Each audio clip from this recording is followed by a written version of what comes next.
ठोक देंगे कट्टा कपार में, आइए ना हमरा बिहार में।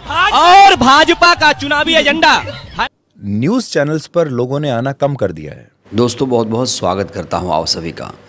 टीवी मीडिया को जातिवादी मीडिया, गोदी मीडिया, ना जाने क्या क्या कहा जाता है। टीवी मीडिया की सबसे बड़ी खास बात यह है कि वो सत्ता से, सरकार से सवाल नहीं पूछता है और इसीलिए उसे गोदी मीडिया मतलब सरकारी मीडिया, चाटुकार मीडिया कहा जाता है। लेकिन दोस्तों अब ये बात एकदम सच साबित हो गई है कि टीवी मीडिया जनता की बात नहीं करता है। अभी तक तो सिर्फ आरोप लगते थे, लेकिन अब ये हकीकत साबित हो चुका है क्योंकि गोदी एंकर्स भी अब ये बात कबूल कर रहे हैं, कैमरे के सामने ये कबूल कर रहे हैं कि जनता ने हमें नकार दिया है। दोस्तों ये मैं नहीं, ये जाने माने टीवी एंकर सुधीर चौधरी ने ये बात कही है कैमरे के सामने। बयान भी मैं आपको दिखाऊंगा, लेकिन सबसे पहले हम चित्रा त्रिपाठी का एक क्लिप आपको दिखाएंगे और वीडियो की शुरुआत दोस्तों इसी चित्रा से ही कर लेते हैं। चित्रा किसी परिचय पहचान की मोहताज नहीं, आप लोग जानते हैं। बिना देर की ये क्लिप जरा देख लीजिए। ठोक देंगे कट्टा कपार में, आइए ना हमरा बिहार में। ये डायलॉग जो भी सुन रहा है वो कह रहा है कि अब चित्रा त्रिपाठी की भोजपुरी इंडस्ट्री में एंट्री पक्की है, अब कोई रोक नहीं पाएगा। दोस्तों कितनी गलत बात है कि चित्रा त्रिपाठी घोड़े पर बैठकर पत्रकारिता कर रही है और जो भी ये दृश्य देख रहा है वो कह रहा है ये सामंतवादी सोच है, ये सामंतवादी सोच नहीं चलेगी। बिहार को चित्रा त्रिपाठी बदनाम कर रही है और कहा जा रहा है कि गोदी मीडिया ने हमेशा ही बिहार को गरीब और अपराधी छवि का दिखाने की कोशिश की है। दोस्तों इस वीडियो में भी आप देख रहे हैं साफ तौर से कि किस तरीके से बिहार की एक छवि गढ़ने की यहाँ पर कोशिश की जा रही है। ठोक देंगे कट्टा कपार में, आइए ना हमरा बिहार में। इस लाइन की क्या जरूरत थी इस समय?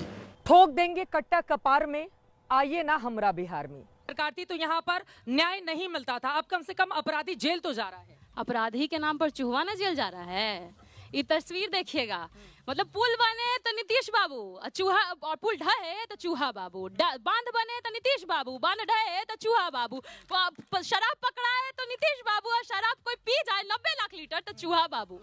तो कौन है ये लोग? और दूसरी बात, कौन है ये चूहा जो इतना शराब पी जाता है? मैं बताती हूँ, इनके भाजपा के मंत्री पूर्व रहे थे आर के सिंह, कह रहे थे कि जेडीयू के एमएलसी राधाचरण सेठ जी माफिया हैं, ड्रग्स वगैरह की तस्करी करवाते हैं। तो यही लोग आपस में एक दूसरे पर आरोप लगा रहे हैं, हमको तो जरूरत नहीं पड़ रहा है। पर कि जब आप लोगों की सरकार थी तो यहाँ पर आखिर बिहार को क्यों बदनाम कर रही चित्रा? दोस्तों यही नहीं, चित्रा त्रिपाठी का एक और तस्वीर मैं आपको दिखाने जा रहा हूँ। इस तस्वीर को आप देखिए, दो तस्वीरें मैं आपको दिखा रहा हूँ यहाँ पर। ये देखिए, ठसक देखिए चित्रा त्रिपाठी की। चश्मा तो ऐसे लगाई है मानो अभी अभी लंदन से लौट कर आई है और कहा जा रहा है घूम घूम कर वो सत्ताधारी पार्टी का प्रचार कर रही है। चित्रा त्रिपाठी का एक और तस्वीर मैं आपको दिखाने जा रहा हूँ, यहाँ देखिए। घूम घूम कर दलित बस्तियों में जाकर गरीबों का वो किस तरीके से मजाक उड़ा रही है। ये तस्वीरें दोस्तों बहुत सारी कहानी बयां कर रही हैं। यहाँ आप देख सकते हैं चित्रा त्रिपाठी कुर्सी पर बैठी है और जो ग्रामीण हैं वो ज़मीन पर बैठे हुए हैं। दलित बस्तियों में जाकर गरीबों का मजाक उड़ा रही है, उनसे उनकी जाति पूछ रही है। कह रही है कि आप लोग किसे वोट देंगे, मोदी जी कैसा काम कर रहे हैं। महिलाएं कह रही हैं कि जो सही लगेगा उसे वोट देंगे, हम लोग सिलेंडर नहीं भरवा पा रहे हैं इसलिए लकड़ियाँ बीन रहे हैं। तो चित्रा त्रिपाठी की ये 3 तस्वीरें इस समय बहुत ज़्यादा वायरल हैं। घोड़े पर बैठी है, पैंट की जेब में हाथ डाल के मर्दों की तरह खड़ी है और कुर्सी पर बैठकर गरीबों का मजाक उड़ा रही है। दोस्तों इतना ही नहीं, बिहार में चित्रा का जो एजेंडा है पूरी तरीके से फेल हो चुका है। एजेंडा चलाने गई थी सत्ताधारी पार्टी की चाटुकारिता करने के लिए, लेकिन सारे एजेंडे पर जनता ने पानी फेर दिया। या यूँ समझिए कि चित्रा को जनता ने दौड़ा लिया है। जरा देखिए दोस्तों। उन्होंने कहा नेताजी को मंच पर क्यों खड़ा? भैया आप ही के नेता हैं, बताइए क्या है सबसे बड़ा मुद्दा आपके लिए? सबसे बड़ा मुद्दा है बेरोजगारी, भ्रष्टाचार, सड़क, बिजली, पानी, स्वास्थ्य, शिक्षा, सारे समस्या। सड़क, बिजली, पानी सब, वो तो कह रहे सड़क एकदम चमाचम कर दी है बिल्कुल, और बिजली भी 24 घंटे आती है, दावा किया जाता है यहाँ पर एनडीए के नेताओं की। मैं आपसे परिचित हूँ, मैं 5वां चुनाव में आपके साथ में वार्ता कर रहा हूँ। 5 चुनाव से हम लोग वार्ता कर रहे हैं। बिल्कुल कर रहे हैं और मैं आपको जानता हूँ, आप भले मुझे जाने या ना जाने। नहीं जानती हूँ मैं। आप अगर आ रहे होंगे रास्ते में, ये नगर निगम क्षेत्र है। नगर निगम, यहाँ पर सैकड़ों करोड़ों की योजना कागज पर बना करके माननीय प्रधानमंत्री जी मुजफ्फरपुर से उद्घाटन करते हैं। ऑटा सिमरिया पुल का उद्घाटन हुआ था, 6 लेन अच्छा नहीं। मैं सिमरिया इतनी बड़ी परियोजना। पहले तो स्थानीय समस्या की बात करें, पहले मुझे सड़क चाहिए, पानी चाहिए, बिजली चाहिए। जब लाइन स्टार्ट किया, ये शो का स्टार्ट किया, दिनकर रामधारी सिंह दिनकर के पंक्ति से स्टार्ट किया है और ये दिनकर की धरती है। सबसे पहले हम पूछना चाहेंगे कि दिनकर के नाम से विश्वविद्यालय बेगूसराय में क्यों नहीं बना? और भाजपा का चुनावी एजेंडा हर एक साल रहता है, हर एक 5 साल में लोकसभा चुनाव में और विधानसभा चुनाव में रहता है कि दिनकर के नाम से विश्वविद्यालय हम बनाएंगे, लेकिन बेगूसराय में दिनकर के नाम से विश्वविद्यालय क्यों नहीं बना? सबसे पहले आपको राष्ट्रकवि रामधारी सिंह दिनकर की जयंती पर स्वागत है, अभिनंदन है। कहते हैं नित्य जीवन के संघर्षों से जब टूट चुका हो अंतर्मन, नित्य जीवन के संघर्षों से जब टूट चुका हो अंतर्मन, फिर सुख के मिले समंदर का रह जाता कोई अर्थ नहीं। बताइए दिनकर विश्वविद्यालय हमको कम मिलेगा, बस इतना बता दीजिए। दूसरा, कहते हैं ये औद्योगिक नगरी है, क्या सिर्फ और सिर्फ नेताओं की फ्लाइट उतरती है उलाव में, सिर्फ और सिर्फ नेताओं की फ्लाइट उतरती है उलाव में। उलाव एयरपोर्ट कब बनेगा? आप मेरे साथ चलिए, बेगूसराय रेलवे स्टेशन क्या स्थिति है देख लीजिए। की बात कर रहे हैं नीतीश कुमार जी की। नीतीश कुमार ये देशभक्ति का ढोल बजाते हैं। नीतीश कुमार जब जनगण मन अधिकार बजता है ताली बजाते हैं, वो है नीतीश कुमार। और नीतीश कुमार बेटी बचाओ बेटी पढ़ाओ की नरेंद्र मोदी जी बात करते हैं और महिलाओं को ऐसे छूने का काम करते हैं, वही है नीतीश कुमार। बेगूसराय वायु प्रदूषण में 1 नंबर पे आया था पूरे विश्व में। अभी पूरे विश्व में बेगूसराय प्रदूषण में जी HIV पॉजिटिव यहाँ पर सबसे ज्यादा है, कैंसर में ये सबसे ज्यादा आगे। और लालू जी ने क्या विकास किया, इसका एक उदाहरण हम आपको देना चाहते हैं।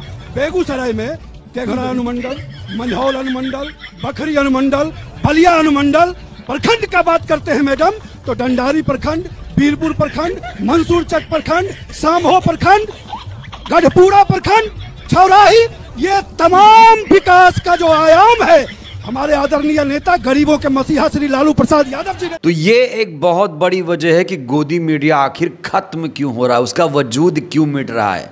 लेकिन अब इनकी आंखें खुल रही हैं। दोस्तों, एक वीडियो इस समय वायरल हो रहा है सुधीर चौधरी का, ये वीडियो जिसमें सुधीर चौधरी ने ये बताने की कोशिश की है कि टीवी न्यूज़ खत्म क्यों हो गया। टीवी न्यूज़ में नफरत का जहर घोलने के बाद इसके ही खिलाड़ी अब बता रहे हैं कि टीवी न्यूज़ खत्म क्यों हो गया, पब्लिक अब इंटरेस्ट क्यों नहीं ले रही, टीवी क्यों नहीं देख रही है। दोस्तों, ये वीडियो आपको ज़रूर देखना चाहिए, ये वीडियो आपको देखना चाहिए जिससे आपको समझ में आए कि हम लोग गोदी मीडिया ऐसे ही नहीं बोलते हैं, ऐसे ही नहीं बोलते हैं कि चाटुकार मीडिया है, ये सत्ता की दलाली करने वाला मीडिया है। जो सच हम लोग कई सालों से बोल रहे हैं, खासतौर से 2014 के बाद मीडिया बहुत ज़्यादा बदला है। अब सुधीर चौधरी ने क्या कहा है टीवी न्यूज़ खत्म होने को लेकर, दोस्तों ये वीडियो आप ज़रूर देखिए।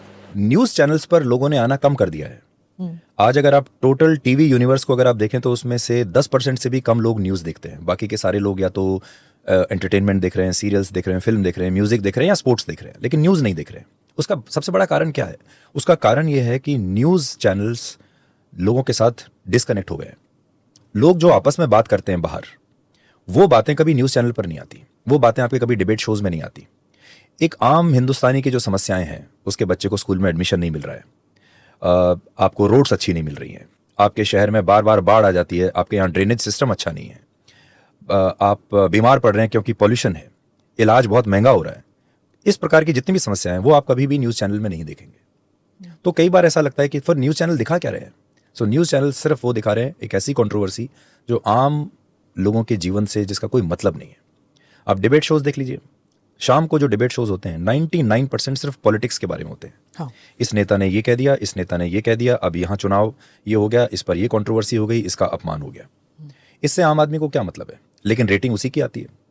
और मैं जितने भी आप भी जाते होंगे बाहर, जब हम जाते हैं तो लोग कहते हैं कि अरे आप न्यूज़ चैनल पे क्या दिखाते रहते हैं, क्या डिबेट चलता रहता है, ये तो एंटरटेनमेंट जैसा है। और लोग हमारी आलोचना करते हैं, फिर भी ये हो रहा है और फिर भी लोग कहते हैं कि इनकी रेटिंग आती है, लोग यही देखना चाहते हैं। तो ये सुधीर चौधरी, जिसे तिहाड़ी चौधरी भी कहा जाता है, और इस पर न जाने कितने आरोप, गंभीर आरोप लगे। आजकल सरकारी न्यूज़ एंकर बन चुका है सुधीर चौधरी। ये मुझे दोस्तों बताने की ज़रूरत नहीं है आपको, डीडी न्यूज़ में ये काम कर रहे हैं और कहा जा रहा है कि इनकी पत्रकारिता कभी निष्पक्ष रही ही नहीं। इन्होंने हमेशा सत्ता की दलाली की है, सत्ता की चाटुकारिता की है, लेकिन आज कहा जा रहा है कि गलती से इनके मुंह से सच निकल गया। अब आपको यहाँ पर सावधान होना है। अगर आप अभी भी इस मुगालते में हैं कि टीवी मीडिया आपके लिए काम कर रहा है, आपकी बात कर रहा है, तो आप लोग कहीं ना कहीं गलती कर रहे हैं। टीवी खोलने की गलती कर रहे हैं। टीवी खोलेंगे तो पछताएंगे, टीवी खोलेंगे तो आपको सब कुछ अच्छा अच्छा दिखेगा। इसलिए टीवी मीडिया से जितना जल्दी हो सके दूरी बना लीजिए, इसी में सबकी बेहतरी है, क्योंकि टीवी मीडिया लोकतंत्र का हत्यारा है। दोस्तों, चित्रा त्रिपाठी की पत्रकारिता आपको कैसी लगती है? सुधीर चौधरी ने ये जो राज उगला है, क्या आप लोग भी इस हकीकत से वाकिफ थे, या पहली बार आप सुन रहे हैं कि टीवी मीडिया से जनता कट गई है? राय जरूरी है। बहुत बहुत धन्यवाद।